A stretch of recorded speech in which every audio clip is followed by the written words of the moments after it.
Chapter 16 व्यक्तियों की कुल आय की गणना, computation of total income of individual. ठीक है। आयकर अधिनियम के अंतर्गत करदाता निम्नलिखित देखो, करदाता मतलब जो टैक्स देने वाले हैं कितने टाइप के होते हैं। एक व्यक्ति जो नॉर्मल हम लोग व्यक्ति हैं, एक फैमिली बिजनेस करते हैं उसको बोलते हैं हिंदू अविभाजित परिवार, एक पार्टनरशिप फर्म होता है, एक व्यक्ति की संस्था होती है, व्यक्तियों का संघ होता है, समूह होता है। कुछ व्यक्ति लोग मिलकर बिजनेस स्टार्ट करते हैं, वो लोग पार्टनरशिप फर्म वगैरह नहीं बनाते, लोग ऐसे कुछ मिल के कॉलोनी वगैरह कुछ लोग मिलकर करते हैं ना वो। ठीक है। कंपनी होती है, स्थानीय सत्ता होती है, ठीक है, कृत्रिम न्यायिक व्यक्ति होती है। ठीक है। तो कुछ कुछ चीज़ें हैं। ठीक है। हम लोग नॉर्मली इसका पढ़ते हैं, एक व्यक्ति का। ठीक है। हम लोग इसी का पढ़ रहे हैं, एक व्यक्ति। चलिए आगे देखते हैं। तो हमारा टोटल इनकम निकालने के लिए 5 हेड की जरूरत होती है। Income from salary, income from house property, profit और गेन ऑफ बिजनेस और प्रोफेशन, कैपिटल गेन में लॉन्ग टर्म, शॉर्ट टर्म, और इनकम फ्रॉम अदर सोर्स में। ये चारों हेड में जो इनकम नहीं आती है, 5वें हेड में आ जाती है। कैजुअल इनकम, लॉटरी गेम, जीती हुई इनकम, अदर इनकम, ब्याज वाज, ये सब चीज़ें। ठीक है। सबको टोटल करते हैं तो ग्रॉस टोटल इनकम आता है। ग्रॉस टोटल इनकम में हम लोग सेक्शन 80C से 80U को डिडक्शन माइनस करते हैं तो हमारा आ जाता है टोटल इनकम। टोटल इनकम में अगर मान के चलो 4 रुपये, 3 रुपये, 2 रुपये, तो राउंड फिगर में जीरो में कम कर देते हैं और थोड़ा सा बढ़ा देते हैं। जैसे मान के चलो आपका है 53, 54, 51, 54 ऐसे, तो 50 की राउंड फिगर में ले लेंगे। वही अगर 56 है, 55 है, 57 है तो उसको राउंड फिगर में, सॉरी है ना, 57 है, 59 है तो उसको राउंड फिगर में 60 ले लेते हैं। ठीक है। ये राउंड फिगर में हम लोग ले लेते हैं। ठीक है।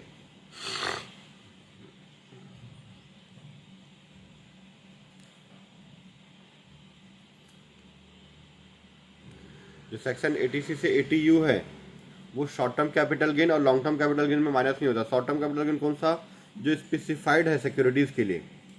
इक्विटी ओरिएंटेड यूनिट्स का क्या है वो आपको बताऊंगा किसी थ्योरी में। ठीक है। इधर देखते हैं हम लोग 11A क्या था, कंपनी के साधारण अंश या समता अंश या समता उन्मुख कोष, इक्विटी ओरिएंटेड फंड्स या यूनिट है, या व्यावसायिक ट्रस्ट के यूनिट के अंतर्गत अल्पकालीन पूंजी लाभ होता है, इसके अंतर्गत होता है। और इसके लिए शॉर्ट टर्म क्या होता है, 12 महीना। ध्यान सुना, शेयर सिक्योरिटीज़ के लिए क्या लेते हैं, 12 महीना अगर से ज़्यादा कम है तो शॉर्ट टर्म, नहीं तो लॉन्ग टर्म लेते हैं। बाकी नॉर्मल जैसे है घर बेच रहे हैं, मशीन बेच रहे हैं, ठीक है, हम लोग प्लॉट बेच रहे हैं, ज्वेलरी बेच रहे हैं, ठीक है, कंपनी के पूरे बहुत सारे फैक्ट्री का सामान बेच रहे हैं, तो सब चीज़ें जो बेचते हैं, घर बेच रहे हैं, सब चीज़ें बेचते हैं, तो उसमें 3 साल से कम रहता है, 36 महीने से कम रहता है तो हम लोग शॉर्ट टर्म लेते हैं। पर ये शेयर वगैरह में, सिक्योरिटीज़ वगैरह में रहता है तो उसमें 12 महीने से कम हुआ तो short term, otherwise long term लेते हैं। ठीक है। पर याद रखना कि जो सेक्शन 11A है इसमें साधारण अंश, इक्विटी ओरिएंटेड यूनिट मतलब समता उन्मुख कोष, व्यवसायिक यूनिट, ट्रस्ट के यूनिट्स है ना, कि ट्रांसफर से सबसे जो पैसा कमाते हैं शॉर्ट टर्म कैपिटल गेन होता है, उसमें हमारा सीधा 15% टैक्स लगता है। ठीक है। हम लोग जो टैक्स निकालते हैं उसमें कितना लगता है, डायरेक्ट 15%। एक भी क्वेश्चन हम लोग इससे पहले, ठीक है, हम लोग एक चैप्टर पढ़े थे टैक्स लायबिलिटी वाला, जो चैप्टर पढ़े हम लोग, उसमें अभी तक एक भी ऐसा क्वेश्चन आया नहीं जिसमें ये सब सेल किए हो और हमको शॉर्ट टर्म कैपिटल गेन हुआ जिसमें हम लोग 15% टैक्स लगा सकें। हम लोग को लॉन्ग टर्म कैपिटल गेन आता था तो उसमें 20% लगाते थे, कैजुअल इनकम आता था तो उसमें 30% लगाते थे, पर ये वाला पॉइंट आया नहीं, पर ध्यान रखना। ठीक है। 15% लगाएंगे, अधिभार तो रहता नहीं है, 7 से शिक्षा पर 4% हेल्थ एंड एजुकेशन से लगा देंगे। ठीक है। ठीक है। चलो वापस हम लोग अपने चैप्टर में चलते हैं। चलिए वापस हम लोग इस चीज़ में आ गए। चलिए क्वेश्चन नंबर 1 देखते हैं हम लोग क्या लिखा है। मिस्टर विनोद कुमार सूती वस्त्र मिल के जो कंपनी में है ना काम करता है, सैलरी 16,000 रुपये। ठीक है। उसके दौरे पर की जानी यात्रा भत्ता कितना है, 2,800 रुपये। सैलरी कितना मिलता है उसको, 16,000 रुपये पर मंथ मिलता है, और ट्रैवलिंग अलाउंस उसको मिलता है 2,800 रुपये। ठीक है। अगर यात्रा भत्ता आपको मिला है, सिर्फ लिखा तो टैक्सेबल है, पर दौरे के लिए मिला है, दौरे के लिए मिला मतलब आप कंपनी की तरफ से टूर में इधर उधर जाते हो, कंपनी के काम से जाते हो तो कर मुक्त है। आप अपने जब से पैसे देते हो, कंपनी आपको पैसे देती है, वो टैक्सेबल नहीं हुआ, कंपनी दे रही है तो। ठीक है। वह 13% की दर से प्रमाणित प्रोविडेंट फंड में अंश दान देता है, जिस पर कंपनी भी समान अंश दान देती है। इसका क्या मतलब है, इसका ये मतलब है कि इसकी जो सैलरी है, सैलरी का 13% रिकॉग्नाइज प्रोविडेंट फंड, प्रमाणित प्रोविडेंट फंड में है ना, वो जमा करता है। कौन, एम्प्लॉई, अपनी सैलरी का 13%, कंपनी भी इसको 13% देती है। ध्यान सुनना, जैसे ये PF का अकाउंट है, एम्प्लॉई जो काम करने वाला वो भी जमा करता है और कंपनी भी जमा करती है। इसीलिए इसमें पैसा, और इसमें सबसे ज़्यादा ब्याज भी मिलता है ना, ठीक है। अगर 12% से हम अपना पैसा कितना भी जमा कर दे, हम कहीं पैसा जमा करते हैं, बैंक में जमा करते हैं, तो कहीं ब्याज लगेगा, उसको टैक्स लगेगा क्या? नहीं लगेगा, वो तो हमारा इनकम है। लेकिन कोई हमारे बदले जमा करेगा तो, अगर हमारा मालिक जो है, हमारा बॉस है, हमारा जो एम्प्लॉयर है, कंपनी है, एम्प्लॉयर मतलब जो बॉस होता है, ठीक है, वो अगर हमारे लिए पैसा जमा करता हो तो वो हमारी सैलरी में जुड़ता है। कब? जब 12% से ज़्यादा पीएफ में पैसा जमा होता है तब। यहाँ 13% जमा हुआ है तो 1% टैक्सेबल होगा। कंपनी जमा करी कितना? कंपनी भी 13% जमा करी है, तो 1% क्या हो जाएगा? टैक्सेबल, ठीक है। Income from salary 1,92,000 rupees, travelling allowance आएगा नहीं। एम्प्लॉयर्स मतलब जो बॉस है, ओनर है कंपनी का, एम्प्लॉयर्स मतलब मालिक का कंट्रीब्यूशन, अनुदान किसमें? रिकॉग्नाइज प्रोविडेंट फंड में, in excess of 12% of salary, ठीक है। तो 192,000 इंटू 1% निकालेंगे तो 1920 आ गया, ठीक है। वैसे इसका निकालने का तरीका अलग होता है। जब हम लोग सैलरी चैप्टर पढ़े थे ना, उसमें हम लोग अलग चीज़ों से पढ़े थे, लेकिन यहाँ पे आपको मैं शॉर्टकट बता रहा हूँ, बाकी डिटेल में आपको मैं बाद में बताऊँगा, ठीक है, कि इसके लिए क्या क्या रूल है ना। चलिए 193 920 हो गया। स्टैंडर्ड डिडक्शन मिलता है सैलरी का 50,000, आपको पता है, ये माइनस हो गया, ठीक है। चलिए उसके बाद हाउस प्रॉपर्टी का देख लेते हैं। वो 2 बंगलों का मालिक है, जिसमें 2,000 रुपये किराए पर उठा हुआ है, ठीक है। दूसरे में वह स्वयं रहता है, मतलब पहला वाला किराए पे है, जिसका वार्षिक लिए है, ठीक है। उसने 200 रुपये पहले बंगले के संबंध में और 150 रुपये दूसरे बंगले के संबंध में भूमि का किराया और बीमा का खर्चे दिया। ये सब माइनस नहीं होता है, सिर्फ नगर पालिका कर और 30% माइनस होता है। दो चीज़ें माइनस करते हैं, क्या चीज़? नगर पालिका कर और 30% कमाएंगे तब ना। दूसरा मकान में तो खुद रहता है तो नहीं लेंगे, पहला मकान का लेंगे। दोनों बंगलों के संबंध में नगर पालिका कर कितना दिए हैं? 4,000 और 1800, मतलब पहले मकान का इतना, दूसरे मकान का इतना। उसने 3,000 रुपये दोनों बंगलों की पुताई और छुटपुट मरम्मत पे व्यय कर दिए। पहले मकान का कितना था? 2,000 रुपये ना। उसमें से एक को 2,000 रुपये प्रति माह किराए पर उठा दिया है, दूसरे में स्वयं रहता है, ठीक है। तो देखना बेटा, gross annual value rent of house late मतलब किराए पर, ठीक है। पहला हाउस है 2,000 का, 12 महीने के हिसाब से आपको 24,000 रुपये किराया मिला। अब म्यूनसिपल टैक्स पटाए थे, बताया म्यूनसिपल टैक्स माइनस होता है, 4,000 माइनस के 20,000 आया, 20,000 का 30%, बताया ना। दो चीज़ें माइनस दिए, म्यूनसिपल टैक्स दिया है तो, और कमाई है, इनकम आपका दिख रहा है तो 30%, ये दो चीज़ें माइनस होती है। 20,000 का 30% 6,000, ठीक है। 24 में से 4 माइनस किए तो 20,000, 20 में से 6 माइनस किए 30% तो 14,000 रुपये आ गया, ठीक है। उसके बाद जो सेकंड मकान है उसमें स्वयं रहते हैं, तो स्वयं रहते हैं तो उसको स्वयं रहता है तो उसमें सिर्फ इंटरेस्ट माइनस होता है, उसकी कोई इनकम तो होगी नहीं, कमाएंगे क्या वाला है जिस मकान में हम रहते हैं? किराया देने तभी तो कमाएंगे ना। तो उसका annual value of self occupied house, self occupied मतलब स्वयं रहने वाला हाउस में नील, ठीक है, 14,000 बाहर। हम लोग पहला और दूसरा करके लिखते हैं, फर्स्ट हाउस सेकंड हाउस करके लिख सकते हैं। हेडिंग डाल सकते हैं फर्स्ट हाउस या सेकंड डाल सकते हैं सेकंड हाउस, ठीक है। 14,000 आ गया। फिर उसके बाद आगे देखते हैं क्वेश्चन में हम लोग, उसने 8,500 सरकारी प्रतिभूतियों के ब्याज के रूप में और 4,475 रुपये घरेलू कंपनी के लाभांश के रूप में प्राप्त किया है, ठीक है। तो डिविडेंड मिला उसको, घरेलू company 4,475, interest on government security इतना, टोटल हो गया इतना रुपये, ठीक है। जोड़ दिया हमारा 1,70,895 रुपीज़। टैक्स बचाने के लिए ये जो हम लोग खुद जमा करते हैं ना पैसा प्रोवाइडेड प्रोविडेंट फंड में, है ना, टैक्स लायबिलिटी में पढ़े थे, याद है हम लोग।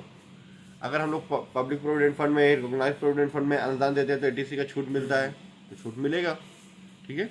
यहाँ हम लोग खुद जमा किए थे, देखो पॉइंट नंबर ब में, देखो बी में, है ना, हमारी जो सैलरी थी 192,000, 16,000 का 12 महीने का मल्टीप्लाई करें तो 192 का 13% जो छूट मिलेगा वो हम लोग यहाँ पे ले लेंगे, तो इसका 13% मिल जाएगा। और उसने 30,000 का बीमा कराया है, 30,000 का बीमा है ना, पेमेंट कितना करता है? 2,000 रुपये वार्षिक प्रीमियम। 30,000 का 10% से ज़्यादा नहीं होना चाहिए, 30,000 का 10% होता है 3,000, 3,000 से ज़्यादा है ही नहीं, 2,000 है। तो एटीसी का छूट मिला रिकॉग्नाइज प्रोविडेंट फंड में, ठीक है।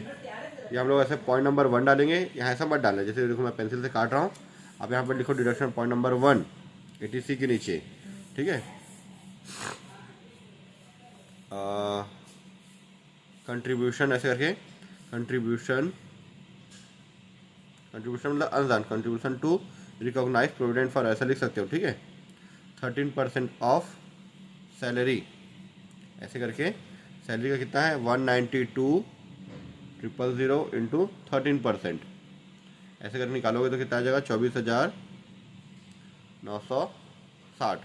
फिर उसके बाद ये वार्षिक बीमा प्रीमियम 2,000 रुपये इसका दिया, ऐसे करके फिर 26, यहाँ पे टोटल ऐसा करके 26,000 लिखो और माइनस करो तो टोटल इनकम आएगा। ठीक है, अब इसके आगे हम लोग टैक्स निकालने के लिए एग्रीकल्चर इनकम रहता था तो याद करो जोड़ते थे, उसके बाद फिर टैक्स निकालते थे, पर हमको यहाँ पे टैक्स नहीं निकालना है, इसलिए टोटल इनकम में हमारा क्वेश्चन कंप्लीट हो जाता है। ठीक है, चलिए क्वेश्चन नंबर, अब एग्जाम्पल नंबर 2 देखते हैं। ठीक है, एक व्यक्ति की आय गणना करना है। वेतन, प्रोविडेंट फंड के अंशदान और आयकर घटाने के पश्चात, ध्यान सुनना, ठीक है, उसका एग्जैक्ट सैलरी पता नहीं हमको कितना है। ठीक है, उसका एग्जैक्ट सैलरी कितना है पता नहीं, सब चीज़ माइनस करने के बाद 3,67,000 दिया है। ठीक है, वेतन पर काटा गया आयकर 3,000 है, उसको जोड़ेंगे तब भी पता चलेगा सैलरी कितना है। वैसे भी वेतन में आयकर नहीं लगता, वेतन में आयकर नहीं लगता, एक व्यक्ति पर आयकर लगता है। व्यक्ति जो कमाता है ना सैलरी से, हाउस प्रॉपर्टी से, कैपिटल गेन से, अदर सोर्स से, बिजनेस से, वो सब कमाने के बाद उस पर टैक्स लगता है। सैलरी पे भले TDS काटा जाता है पर टोटल इनकम पे आप पे टैक्स लगाया जाता है। ठीक है, सैलरी पे, बिजनेस पे टैक्स नहीं लगता। ठीक है, फिर प्रमाणित प्रोविडेंट फंड में अंशदान, ये भी इसका पैसा काट के लिया गया है तो ये पैसा भी जोड़ेंगे। प्रमाणित प्रोविडेंट फंड मालिक का अंशदान, इसको अलग कर दो। ठीक है, ये भी है पर इसको अलग करो। अब इसकी सैलरी से दो चीज़ें काटी गई थी, PF का पैसा और आयकर का पैसा, तो उसको 367 में 3,000 और 370 और 20, मतलब 3,90,000 उसकी सैलरी थी। देखो, income from salary, salary received इतना, tax deducted at source, TDS काटा 3,000, प्रोविडेंट फंड में अंशदान, एम्प्लॉय करा मतलब कर्मचारी का 20,000, 3,90,000 हो गया। ठीक है, 3,90,000 हुआ। अब ये चेक करेंगे जो मालिक का अंशदान है ना 20,000 ऊपर दिया है, देखो मिला, मालिक का जो अंशदान है 20,000 रुपये, वो क्या उसकी सैलरी के 12% से ज़्यादा है कि कम है। ये 3,90,000 का 12% निकालेंगे, कितना आएगा, इसका 10% निकालो तो 39,000 आ जाएगा। ठीक है, मैं आपको निकाल के दिखाता हूँ। 3,90,000 का 12%, 46,800, इससे ज़्यादा नहीं होना चाहिए। कितना है, 20,000 है तो चल जाएगा। सैलरी से 12% ज़्यादा नहीं होना चाहिए तो नहीं है, इसलिए यहाँ पे नहीं लिया है। आप नीचे नोट्स में जरूर लिख देना। ठीक है, चलिए, तो यहाँ पे 390 के अंदर स्टैंडर्ड से माइनस के 50,000, 340 आ गया। ठीक है, आगे देखते हैं। वी पॉइंट, प्रमाणित प्रोविडेंट फंड में 9.5% से ब्याज जमा किया है। ब्याज है कितना, 6,200 रुपये। अगर PF के पैसे में ब्याज जो है 9.5% से ज़्यादा मिलता है तो टैक्सेबल है। जैसे मान के चलो आपको मिला है 10.5%, तो 1% टैक्सेबल। 11% मिला तो 1.5% टैक्सेबल। 9.5 से कितना ज़्यादा है, 1.5%। अगर आपको 12% ब्याज मिला है PF की तरफ से, PF डिपार्टमेंट की तरफ से, ठीक है, आपको नहीं, जो रूल होगा उसके हिसाब से सबको मिलेगा। 12% मिला तो 2.5% टैक्सेबल, ऐसा। ठीक है, 9.5% मिला तो कोई बात नहीं, उससे कम रहा तो भी चलेगा। घरेलू कंपनी से लाभांश, ये अदर सोर्स में आएगा। बचत खाते पर बैंक पर ब्याज 3,000 रुपये अदर सोर्स में आएगा। जीवन बीमा प्रीमियम भुगतान, ATC का छूट मिलेगा। ATC का छूट कौन सा मिलेगा, जो पॉइंट नंबर 3 प्रोविडेंट फंड में अंशदान, ATC है ना, ये 20,000 रुपये हम जो जमा किए हैं और 2,000 रुपये इसका। ठीक है, ये हो गया हमारा इनकम फ्रॉम अदर सोर्स में, डिविडेंड और interest from saving bank 3,000, total इतना हो गया।